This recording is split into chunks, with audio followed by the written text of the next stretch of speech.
बिस्मिल्लाहिर्रहमानिर्रहीम। अस्सलाम वालेकुम नाज़रीन। रेलवे इंतज़ामिया ने कब्ज़ा माफिया के खिलाफ क्रैकडाउन करते हुए रेलवे स्टेशन के बाहर राजबाग रोड पर रेलवे की अराजी पर कायम 100 से ज़ायद दुकानों को सील कर दिया।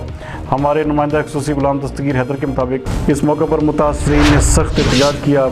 उनका कहना था कि कोई नोटिस भेजे बगैर दुकानें सील कर दी गई हैं। रेलवे ज़राए के मुताबिक काबजीन कई साल से रेलवे को किराया अदा नहीं कर रहे थे। दुकानों को किरायादारी कानून के तहत लाकर रेलवे के रेवेन्यू में इजाफा किया जाएगा। तफसीलात आपको बताते चलें कि रेलवे इंतजामिया ने गुज़श्ता सुबह पुलिस की नफरी के साथ रेलवे स्टेशन के बाहर पुलिस चौकी तारकाबाद से लेकर जाल पुल तक रेलवे की राजी पर गैर कानूनी कायम 100 से ज़ायद दुकानों और घरों को सील कर दिया। इस मौके पर बाज़ दुकानदारों ने मुज़ाहमत करने की कोशिश भी की।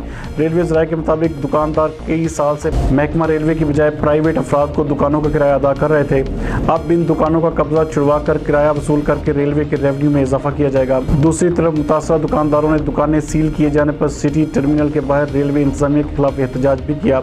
मुजाहिरीन का कहना था कि वो गुज़श्ता 35 साल से रेलवे की राजी पर दुकानें बनाकर कारोबार कर रहे हैं। साबिक यूसी चेयरमैन फरियाद खटक ने कहा कि इन दुकानों का केस अदालत में चल रहा है और आज अदालत में इसकी समाअत, लेकिन रेलवे इंतजामिया ने अदालती अहकामात की खिलाफ वर्जी करते हुए दुकानों को सील कर दिया है। वज़ीर-ए-आज़म इमरान खान मुतासरीन को मुतबादिल जगह फराहम करें। दुकानें न मिलने पर मुतासरीन एहतजाज का अगला लाहे अमल भी तय करेंगे।